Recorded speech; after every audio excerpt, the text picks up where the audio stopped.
Hello guys, welcome back to my YouTube channel. Guys, आज की इस वीडियो के अंदर मैं आपसे बात करने वाला हूँ एटीट्यूड के बारे में, क्योंकि काफी लोगों का जो है अलग अलग टाइप का एटीट्यूड होता है। बट आज की इस वीडियो के अंदर जिस एटीट्यूड की मैं बात करने वाला हूँ, कौन सी जो स्टोरी मैं आपको सुनाऊंगा, उस स्टोरी को आप ध्यान से सुनिएगा। आप लोगों का भी एटीट्यूड कुछ इस तरीके से होना चाहिए। चलिए गाइज, हम लोग यहाँ पर वीडियो को बिना टाइम वेस्ट किए शुरू करते हैं। गाइस, ये कहानी है 10 साल के एक बच्चे की, जिसका बचपन से हमेशा एक ही सपना रहा है कि मुझे भी मार्शल आर्ट के अंदर जो है एक ट्रेनर बनना है, मुझे भी मार्शल आर्ट करना, लोगों को सिखाना है। और साथ ही साथ वो ठान के रखता है कि मुझे भी जापान के अंदर जो लोग मार्शल आर्ट वगैरह सिखाते हैं उन्हें वहां पर शेंसेई बोला जाता है, तो मुझे भी बड़ा होकर शेंसेई बनना है, शेंसेई की उपाधि मुझे भी हासिल करनी है। इतने बड़े बड़े उसके सपने होते हैं, ये सब कुछ उसके सपने होते हैं, तो वो वहां पर ठान के बैठ जाता है। और वो साथ ही साथ जो उसके पिताजी से, अपनी माँ से, मतलब अपने माता पिता से ये बात शेयर करता है, तो उसके पिताजी उसे जो फाइनली बोल देते हैं कि मैं तुम्हें जो है मार्शल आर्ट की ट्रेनिंग वगैरह के लिए जो है भेज दूंगा। तो वहां पे चल जाते हैं मार्शल आर्ट स्कूल में, जहाँ पे वगैरह सिखाए जाते हैं। तो वहां पे मार्शल आर्ट स्कूल के लिए जैसे ही वहां से घर से निकलते होते हैं,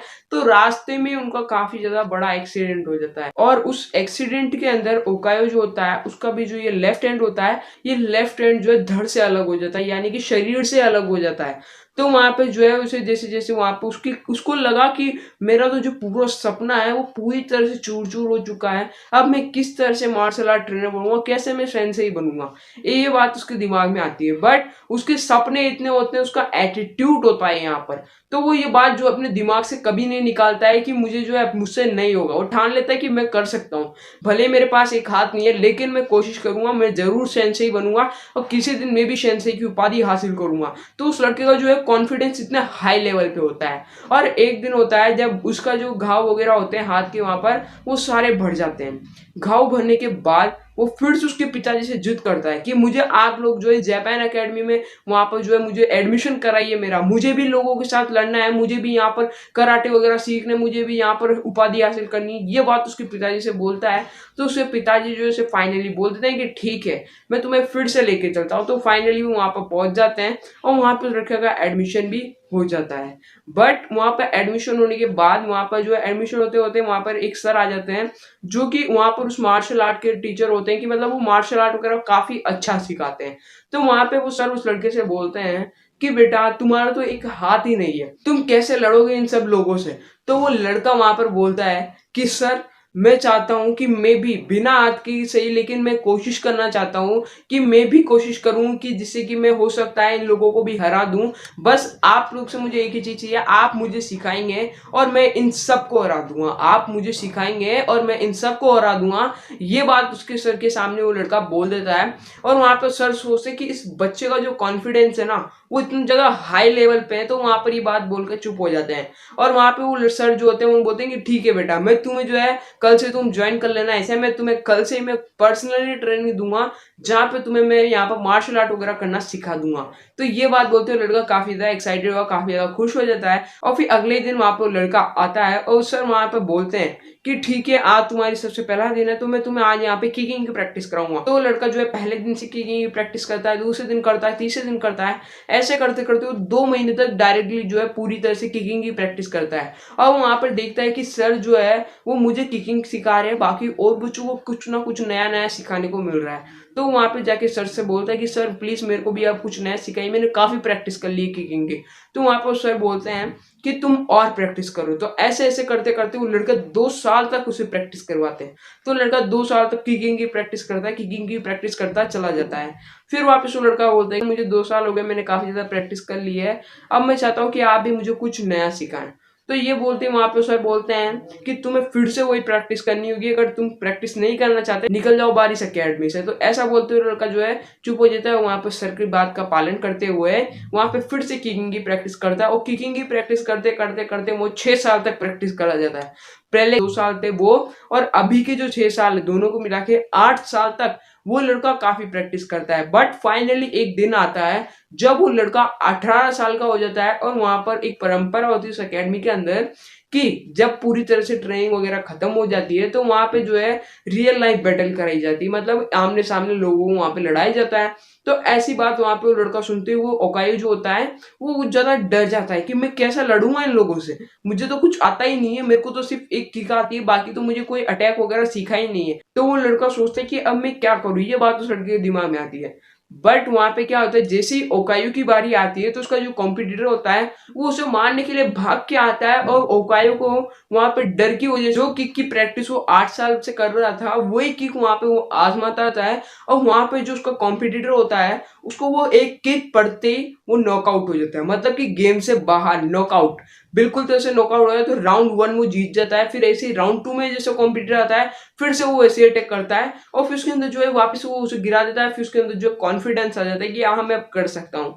तीसरे राउंड में भी वो कुछ इसी तरह से जो है जीत जाता है। लगातार 3 राउंड होते हैं, तीनों राउंड में जो है ओकायो जीत जाता है। बट अब जो चौथा राउंड, मतलब कि जो नया कॉम्पिटिटर आता है वो कॉम्पिटिटर होता है वहां के जो अकेडमी का सबसे ज्यादा पावरफुल और सबसे ज्यादा मार्शल आर्ट में ट्रेंड आदमी होता है। वो आता है ओकायो के सामने। ओकायो से वो आदमी बोलता है कि मैं तुझे देखना एक लात में गिरा दूंगा, मतलब कि एक झटका दूंगा जिसमें तू नॉकआउट हो जाएगा। ये बात बोलते ही ओकायो डर जाता है क्योंकि उसने उसके बारे में सुना होता है कि काफी ज्यादा ट्रेनिंग फुल आदमी है, काफी ज्यादा पावर है इसके अंदर, और इसने जो है सबको इतना मारता है कि ये ब्लड भी निकाल देता है।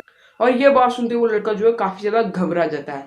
बट वहां पे उस लड़के का जो कॉन्फिडेंस होता है, एटीट्यूड होता है, वो बिल्कुल नहीं टूटता है। वो काफी देर तक उसके सामने जो है खड़ा रहता है, उसके साथ लड़ता है, उससे मार खाता है, और वो आदमी जो होता है उसको इतना मारता है कि उसका ब्लड निकाल देता है। बट क्या होता है, वो आदमी सोचता है मन ही मन कि अब तो मैं इससे ज्यादा काफी ज्यादा पावरफुल हूँ, ये मुझे क्या आ रहा है, वो मतलब कि ओवर कॉन्फिडेंस हो जाता है और वो वहां पे ओकायो को हल्के में ले लेता है। बट ओकायो को जैसे उसने हल्के में लेता है तो उसका जो गेम वहां पे लड़ते लड़ते उसका ध्यान जो है कुछ सेकंड के लिए इधर से उधर हो जाता है।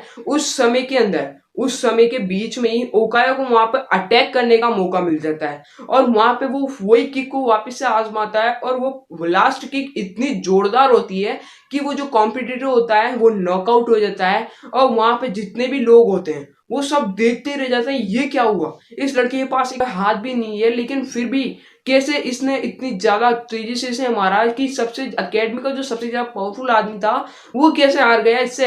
ऐसी ऐसी बातें लोगों के दिमाग में आती है। बट वो लड़का भी जो होता है ओकायो, वो वहां पे सोचता है ये क्या हुआ, मेरे को तो सिर्फ एक ही अटैक आता था लेकिन मैं कैसे जीत गया इन सबसे। अब वो वहां पे जो है कंफ्यूजन में रहता है, काफी देर वो कंफ्यूज रहता है और फिर वो वहां पे जो अपने मास्टर के पास जाता है और बोलता है। वहां पे जो मास्टर जैसे वो बोलने लगता है बट वहां पे जो है मास्टर उसे वहां पे सेंसाई की उपाधि देते थे।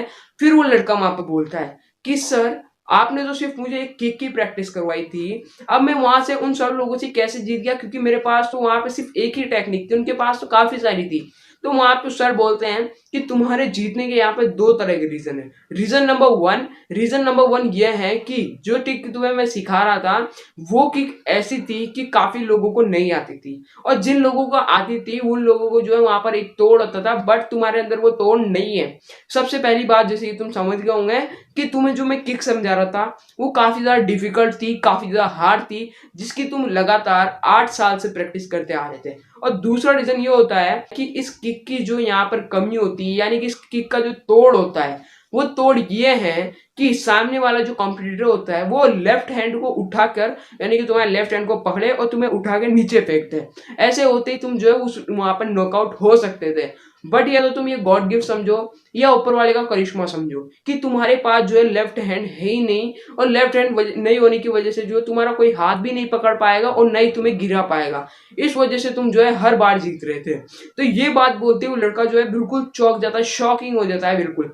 सो गाइस यहाँ पर आप लोगों को एक बात सीखनी चाहिए, उस लड़के के एटीट्यूड की वजह से उसका जो सपना था वो पूरा हो पाया। उस लड़के ने ये नहीं सोचा कि मेरे पास अब हाथ नहीं है तो मैं कैसे लड़ूंगा। उसके भले ही मुक्के की वजह से जो है ब्लड आ गया, उसको इतना मारा पीटा, लेकिन उस लड़के का जो एटीट्यूड था वो काफी ज्यादा था। तो गाइस आप लोगों का भी कुछ इसी तरह का एटीट्यूड होना चाहिए। अगर आप लोगों ने भी डिसीजन लिया है कि मेरा भी कुछ ऐसा एटीट्यूड हो, तो यार हो सके ना तो मुझे कमेंट करके बताना, क्योंकि आप लोगों के कमेंट से जो है और लोग भी इंस्पायर होते हैं और मैं भी काफ़ी ज़्यादा इंस्पायर हो के आपके लिए कुछ इसी तरह की नॉलेजेबल वीडियो और इंस्पिरेशन वीडियो लेके आता रहता हूँ। तो गाइस उम्मीद है आप सभी लोगों को वीडियो पसंद आएगी। वीडियो पसंद आए तो यार फटाफट से लाइक कर दो और चैनल पे पहली बार आए हो तो चैनल को सब्सक्राइब करके जाना। वीडियो को देख के मत रहना, चैनल को भी सब्सक्राइब आप लोग कर दीजिएगा और साथ ही साथ नोटिफिकेशन बेल आइकन को भी प्रेस कर दीजिए। सो गाइस आज की छोटी सी वीडियो में बस इतना ही। अब मिलते हैं नई वीडियो में, जब तक के लिए जय हिंद, वंदे मातरम।